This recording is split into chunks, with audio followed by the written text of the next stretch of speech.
Number one, put God first. Put God first in everything you do. Everything that you think you see in me, everything that I've accomplished, everything that you think I have, and I have a few things, everything that I have is by the grace of God. Understand that. It's a gift.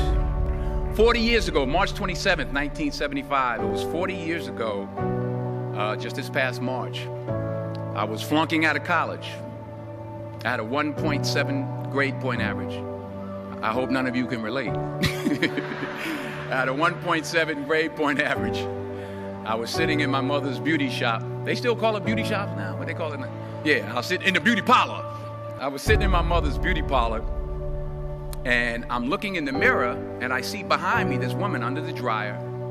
And every time she looked up, every time I looked up, she was looking at me, just looking me in the eye. And I didn't know who she was, and I said, she said, somebody give me a pen, give me a pencil, I have a prophecy. March 27, 1975, she said, boy, you are gonna travel the world and speak to millions of people. Now mind you, I was flunked out of college. I'm thinking about joining the army. I didn't know what I was gonna do, and she's telling me I'm gonna travel the world and speak to millions of people. Well, I have traveled the world, and I have spoke to millions of people. But that's not the most important thing, the success that I had. The most important thing is that what she taught me and what she told me that day has stayed with me since. I've been protected. I've been directed. I've been corrected. I've kept God in my life, and it's kept me humble. I didn't always stick with him, but he always stuck with me. So stick with him in everything you do.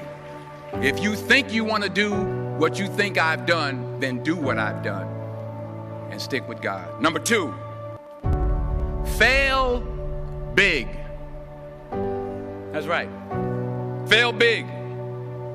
Today's the beginning of the rest of your life, and it can be very frightening. It's a new world out there. It's a mean world out there, and you only live once.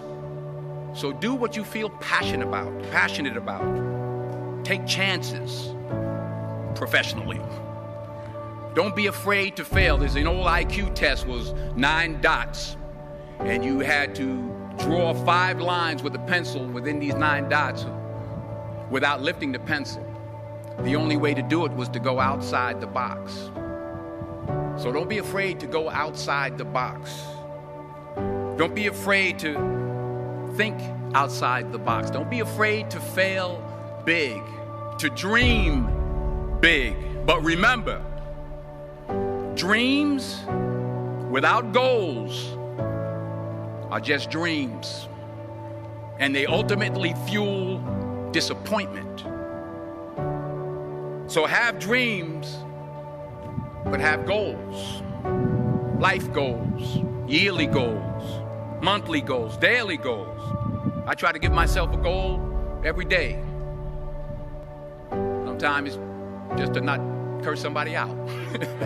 Simple goals, but have goals. And understand that to achieve these goals, you must apply discipline and consistency. In order to achieve your goals, you must apply discipline, which you have already done, and consistency every day, not just on Tuesday and miss a few days. You have to work at it every day. You have to plan every day. You've heard the saying, we don't plan to fail, we fail to plan. Hard work works. Working really hard is what successful people do.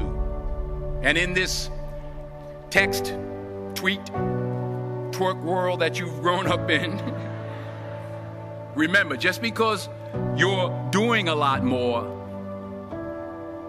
doesn't mean you're getting a lot more done. Remember that. Just because you're doing a lot more doesn't mean you're getting a lot more done. Don't confuse movement with progress.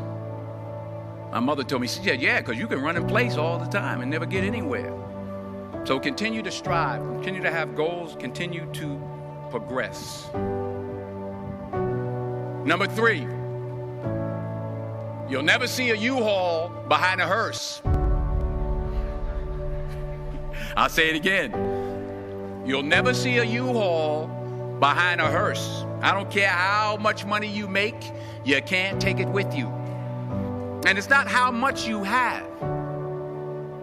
It's what you do with what you have. We all have different talents. Some of you will be doctors, some lawyers, some scientists, some educators, some nurses, some teachers. Yeah, okay. Some preachers.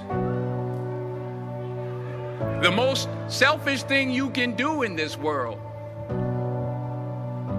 is help someone else. Why is it selfish? Because the gratification, the goodness that comes to you, the good feeling that I get from helping others, nothing's better than that. Not jewelry, not big house I have, not the cars, but it's the joy. That's where the joy is, in helping others. That's where the success is. Finally, I pray that you put your slippers way under the bed tonight, so that when you wake up in the morning, you have to get on your knees to reach them. And while you're down there, say thank you for grace. Thank you for mercy. Thank you for understanding. Thank you for wisdom. Thank you for parents. Thank you for love. Thank you for kindness. Thank you for humility. Thank you for peace. Thank you for prosperity. Say thank you in advance for what's already yours. That's how I live my life. That's why I am, one of the reasons why I am today. Say thank you in advance for what is already yours. True desire in the heart for anything good is God's proof to you, sent beforehand to indicate that it's yours already. I'll say it again. True desire in the heart, that itch that you have, whatever it is you want to do, that thing that you want to do to help others and to grow and to make money, that desire, that itch, that's God's proof to you, sent beforehand already to indicate that it's yours. And anything you want good, you can have. So claim it. Work hard to get it. When you get it, reach back. Pull someone else up. Each one, teach one. Don't just aspire to make a living. Aspire to make a difference.